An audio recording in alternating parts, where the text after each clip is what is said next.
toutes les civilisations ont, à un moment donné de leur évolution, exclusivement eu recours à la pharmacopée pour se soigner. En Afrique noire, cette orientation est presque systématique. Dans beaucoup de langues, le même mot désigne à la fois la plante et le remède.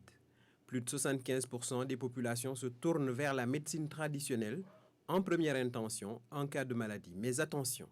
Les médicaments et pratiques traditionnelles peuvent provoquer des réactions indésirables et néfastes si le produit ou le traitement est de mauvaise qualité ou s'il est appliqué de manière inappropriée ou en même temps que d'autres médicaments. Il n'existe aucun acte de soin banal. Une décoction ordinaire peut soulager comme elle peut engendrer de graves conséquences irréversibles. L'organisation du secteur et la sécurisation des produits sont un impératif. Il faudra l'institutionnaliser et l'intégrer dans le système national de santé tout en établissant une politique nationale et une réglementation applicable aux produits, aux pratiques et aux prestataires afin d'en assurer l'innocuité et la qualité.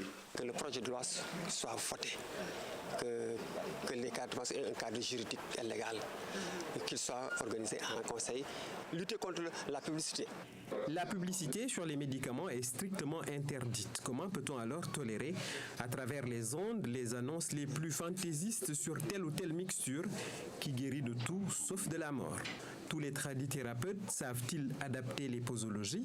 Ce qu'est une interaction médicamenteuse, un effet croisé. Autant de questions vitales pour lesquelles la réponse n'est pas évidente.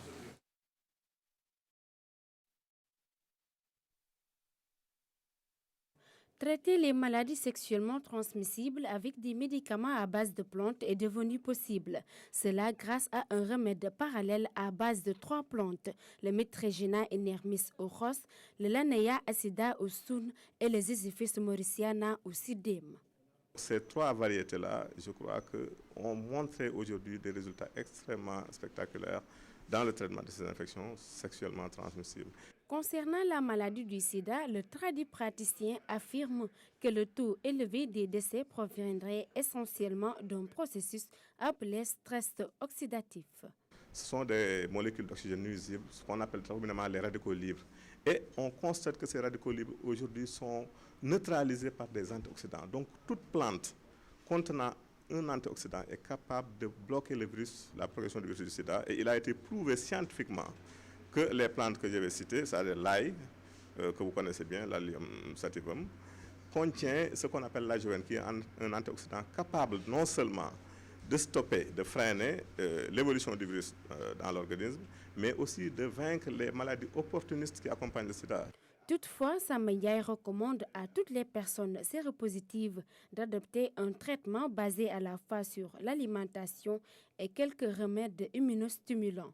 Pour cela, l'ail, la poire, la pomme, les nodules des légumineuses comme le haricot sont fortement recommandés.